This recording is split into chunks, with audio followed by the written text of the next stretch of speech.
या hi friends.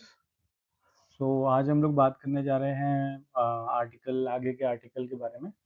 तो article 29, 30 और 31 कवर करेंगे आज। तो स्टार्ट करते हैं। तो आर्टिकल 29 आपका जो शिपमेंट की डेडलाइन होती है, तो अगर मान लीजिए बैंक उस टाइम क्लोज्ड है तो हम लोग को क्या एक्सटेंशन मिलेगा एलसी को रियलाइज़ करवाने का। ठीक है, आर्टिकल 29 ये बात करता है। आर्टिकल 30 आपका बात करता है कि मान लीजिए क्वांटिटी में वेरिएशन हो या प्राइस में वेरिएशन हो या अमाउंट में वेरिएशन हो, तो उसमें उस केस में कैसे हम लोग को हैंडल करना है, उसके बारे में बात करता है। आर्टिकल 31 आपका बात करता है फॉर एग्जांपल पार्शियल शिपमेंट आपकी, ठीक है, छोटी-छोटी शिपमेंट्स भेज रहे हैं, तो किस केस में पार्शियल शिपमेंट माना जाएगा आपकी, किस केस में पार्शियल शिपमेंट नहीं माना जाएगा आपकी, उसके बारे में बात करता है। तो चलिए चलते हैं। पहले आर्टिकल 29 देखें हम लोग। तो आर्टिकल 29 कहता है कि अगर मान लीजिए आपका बैंक है, ठीक है, और आपका बैंक आप एलसी को रियलाइज़ करवाने गए बैंक, लेकिन फॉर एग्ज़ाम्पल उस दिन हॉलिडे निकल गया। तो उस केस में हम लोग को बैंक जो है, जो नेक्स्ट वर्किंग डे होगा, सिर्फ़ और सिर्फ़ जस्ट नेक्स्ट वर्किंग डे, मतलब 15 अगस्त मान लीजिए आपका एलसी का टाइम आया उसको रियलाइज़ करवाने का, तो 15 अगस्त हॉलिडे था।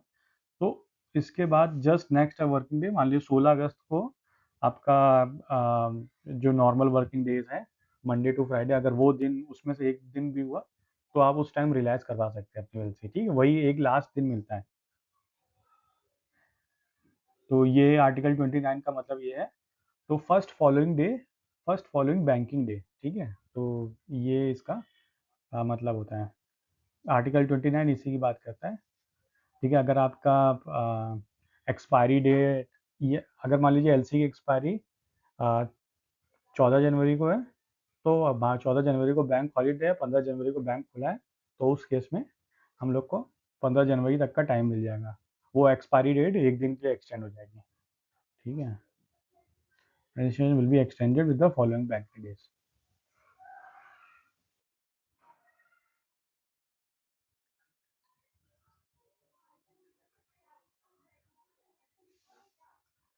फिर इसके बाद आता है हमारा इसमें अगर देखिए, इसमें फिर उसके अगर आपका जो नेक्स्ट बैंकिंग डेज में आप करवा रहे हैं, ठीक है, फॉर एग्जांपल आपने नेक्स्ट बैंकिंग डेज में करवाया, तो उसमें प्रॉपर जो जो भी डॉक्यूमेंट्स होगा उसमें हम लोग को लिखना पड़ेगा कि ये जो रीज़न क्या था, रीज़न हॉलीडे किस टाइप का था, और तो हॉलीडे जिस टाइप का था उसके वजह से हम लोग ने क्यों एक्सटेंड किया, और फिर उसके जस्ट कितने दिन बाद हमारी एलसी को हमने रियलाइज़ करवाया है। ठीक है, तो ये हमें जो है प्रॉपर उस डॉक्यूमेंट में मेंशन करना पड़ेगा। फॉर एग्जांपल अगर शिपिंग बिल, फॉर एग्जांपल अगर बीएल कर रहे हैं तो बीएल में मेंशन करना पड़ेगा, या जो भी आपका डॉक्यूमेंट्स है वो सारे डॉक्यूमेंट्स में आपको मेंशन करना पड़ेगा कि इसके ये रीज़न था कि ये लास्ट वर्किंग डेज में हम लोग ने एलसी को रियलाइज़ नहीं करवाया। ठीक है, तो लिखा हुआ है must provide a statement that presentation was made within the time limit extended in accordant with सब। ठीक है, मतलब कि जो नेक्स्ट वर्किंग डेज मिला था उसमें ही मैंने प्रेजेंट कर दिया है डॉक्यूमेंट।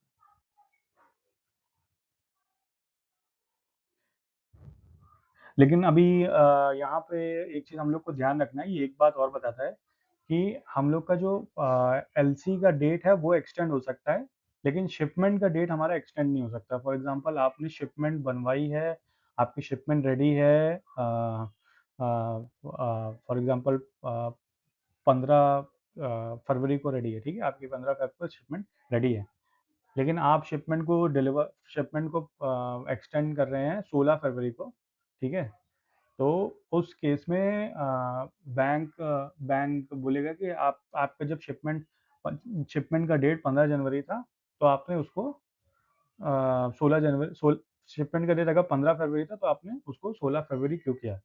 तो उस केस में फिर हम लोग उस केस में आपका डॉक्यूमेंट्स रिजेक्ट हो सकता है। तो इसमें हमें ध्यान देना है कि शिपमेंट की डेट चेंज नहीं होती, हमारी एलसी एक्सपायरी की डेट जो है एक्सटेंड होती है, जस्ट बिकॉज एलसी की लास्ट डेट में लास्ट दिन में हॉलीडे था बैंक का।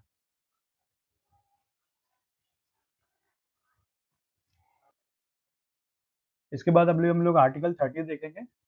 आर्टिकल 30 आपका बात करता है tolerance, credit limit, quantity, unit price. इसके बारे में अभी चेक करते हैं क्या है ये। तो फॉर एग्जांपल आपका आपका एलसी का अमाउंट है $10,000, ठीक है। तो आपने जो आपको क्रेडिट हुआ वो 10% प्लस माइनस हो सकता है, ठीक है। और जो आपको पेमेंट मिला वो 10% प्लस माइनस इज ओके है, ठीक है। तो एक बार एक बार देख लेते हैं। फॉर एग्जांपल आपका एलसी $1,000 का था, तो आपका जो पेमेंट है अराउंड 10% मतलब कि 950 से लेके 1100, 900 से लेके 1100 डॉलर के अंदर आना चाहिए, ठीक है। अगर 900 से ज़्यादा नीचे कम कर दिया तो वो 10% से नीचे हो जाएगा, तो फिर दिक्कत हो सकती है, ठीक है। तो वो 10 प्लस माइनस 10% का वेरिएशन रहता है, और ये एक्सेप्टेबल है, ठीक है। और किसी भी रीजन की वजह से हो सकता है ये, डिस्काउंटिंग की वजह से हो सकता है। फॉर एग्जांपल लास्ट में आपको डिस्काउंट मिल जाए, या कुछ पीसेस लास्ट में शिपमेंट जिस टाइम बनी उस टाइम पे क्या कहते हैं, कुछ कम पीसेस, कुछ कम क्वांटिटी रह गई। तो देखिए, नहीं सॉरी, क्वांटिटी में चेंजेस नहीं आएगा, हमेशा डिस्काउंट मिलता है। डिस्काउंट आपको डिस्काउंट माना जाएगा, लेकिन क्वांटिटी और जो मेन प्राइस है उसमें चेंजेस नहीं आना चाहिए।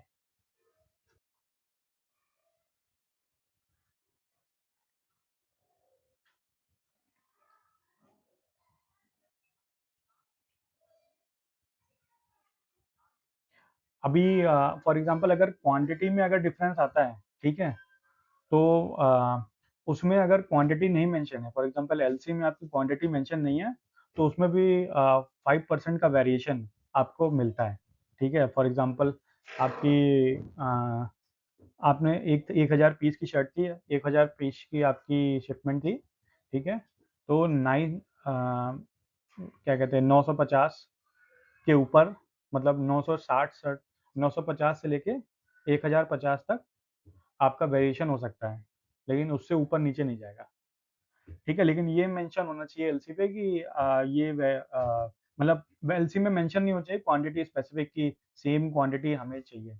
अगर क्वांटिटी मेंशन है तो फिर आपका ये 5% भी नहीं मानूंगा, आपका 100 का 100% आपको क्वांटिटी उनको देनी पड़ेगी, ठीक है।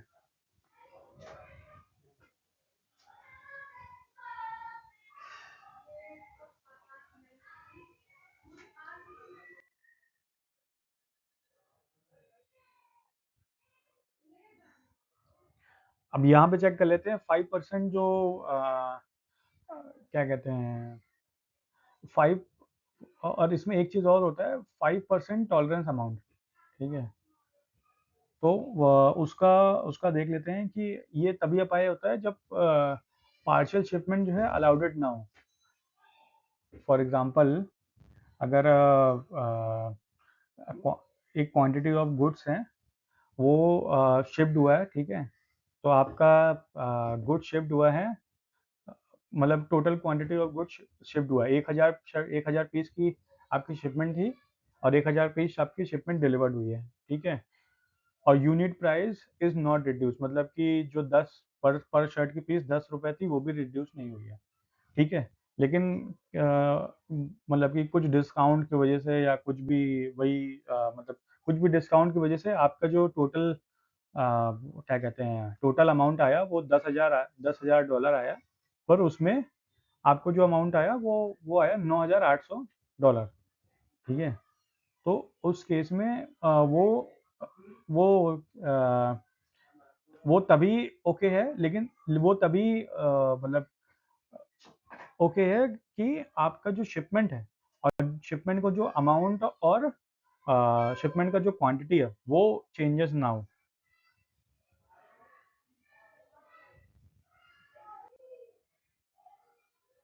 टॉलरेंस कंपैरिजन मैट्रिक्स है ये, ठीक है। इसमें देख सकते हैं 30 ए। 30 ए आपका स्पेसिफिक टर्म के बारे में बात करता है, कि अगर सारे चीज़ अगर स्पेसिफिक हैं, ठीक है, आपको सारे चीज़ डिफाइंड है, तो उस केस में हम लोग को 10% प्लस माइनस तीनों में चल जाएगा, अमाउंट, क्वांटिटी और प्राइस वेरिएशन में, ठीक है। लेकिन अगर डिफ़ॉल्ट है, डिफ़ॉल्ट क्वांटिटी मतलब कि जितनी क्वांटिटी उतनी क्वांटिटी है, तो अमाउंट वेरिएशन 0 होना चाहिए, क्वांटिटी वेरिएशन प्लस माइनस 5% चल जाएगा, प्राइस वेरिएशन 0% चलेगा, ठीक है। तो प्राइस और अमाउंट में चेंजेस नहीं आने चाहिए। पार्शियल बैंड है तो -5%, अमाउंट में 5% माइनस चल जाएगा। आर्टिकल 31 कहता है पार्शियल ड्राइंग्स और शिपमेंट, ठीक है। तो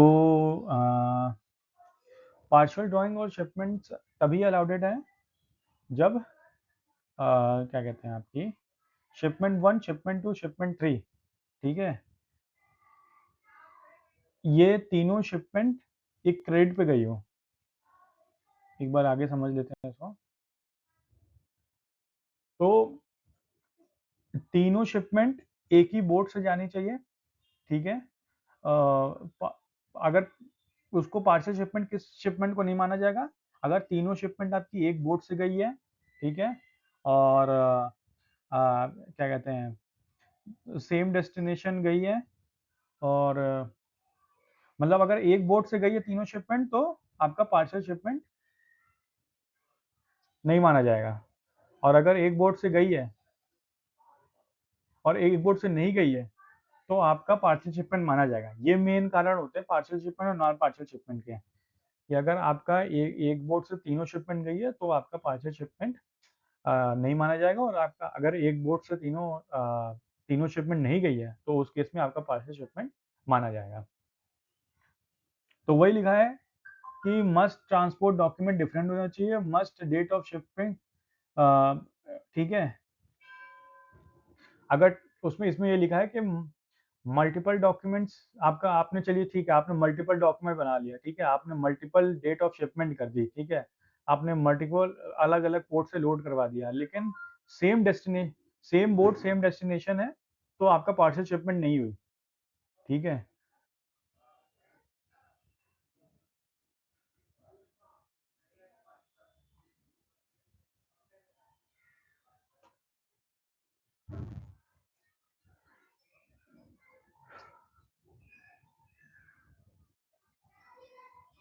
अभी क्या है कि आपने same mode of transportation use किया, दोनों में शिप यूज की, ठीक है, सेम डे भी निकाल दिया और सेम डेस्टिनेशन भी जा रही है, पर डिफरेंट बोट से जा रही है, तो उस केस में आपका पार्शियल शिपमेंट माना जाएगा, ठीक है। तो इसमें लिखा है कि same mode of transportation, living in same day same destination, but different boats is a partial shipment. Shipment on more than one means of conveyance will be regarded as a partial shipment even if they leave on the same day for the same destination, ठीक है। तो same day same destination भी जा रही है, लेकिन different boat से जा रही है, तो उस केस में हमारा पार्शियल शिपमेंट माना जाएगा।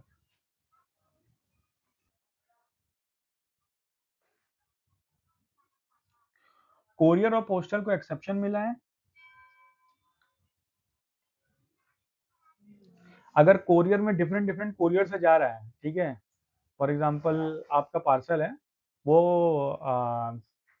मतलब कि डिफरेंट डिफरेंट दिन में जा रहा है और डिफरेंट कोरियर से जा रहा है, तो उस केस में भी आपका पार्शियल शिपमेंट नहीं माना जाएगा, ठीक है। तो इसमें यही लिखा है stamped at the same place, stamped on the same date for the same destination, appear stamp sign on the same courier और पोस्टल सर्विसेज, ठीक है। पोस्टल सर्विसेज मतलब कि अगर हम लोग डीएचएल से शिपमेंट भेज रहे हैं, ठीक है, और मतलब कि आज आज शिपमेंट भेजा डीएचएल से, फिर उसके बाद 3-4 दिन बाद दूसरी शिपमेंट भेजा, ठीक है, मतलब एक लोड पूरा मिला है, फिर उसमें छोटी छोटी कंसाइनमेंट उसको भेज रहे हैं, तो उस केस में हम लोग हम लोग को जो है वो पार्शियल शिपमेंट नहीं माना जाएगा, कोरियर का एक्सेप्शन मिलता है हम लोग को। ये डॉक्यूमेंट्री क्रेडिट का लॉजिक ट्री है, ठीक है।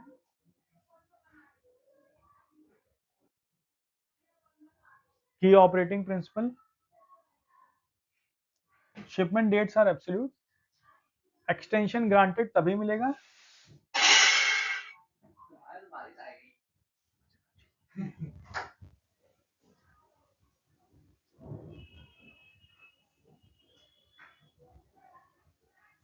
ठीक है। शिपमेंट डेडलाइन पे आपको शिपमेंट का एक्सटेंशन नहीं मिलता है। शिपमेंट की जो डॉक्यूमेंट के प्रेजेंटेशन डेट पे आपको एक्सटेंशन मिलता है, ठीक है। उसमें फॉर एग्जांपल आपका हॉलीडे वगैरह वो माना जाता है, लेकिन उसकी डेडलाइन पे आपको एक्सटेंशन नहीं मिलता है शिपमेंट की, physical shipment. Terminology dictates tolerance, ठीक है।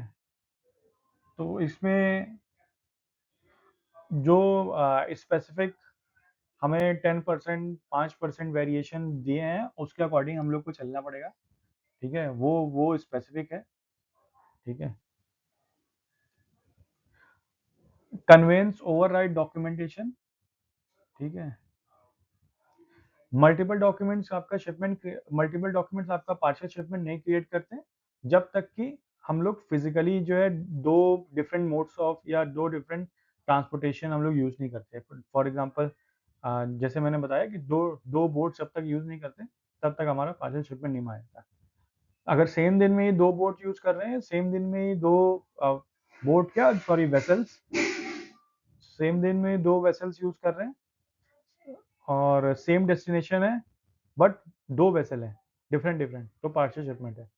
लेकिन एक वेसल है, सेम डेस्टिनेशन है, सेम डॉक्यूमेंटेशन है और सेम सारी चीज है, लेकिन वेसल एक ही पे हो रहा है, तो फिर उसको पार्शियल शिपमेंट नहीं माना जाएगा।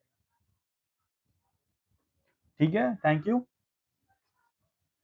कल मिलते हैं, बाकी के आर्टिकल्स कल हम लोग इसको ट्राई करेंगे कंप्लीट करने की।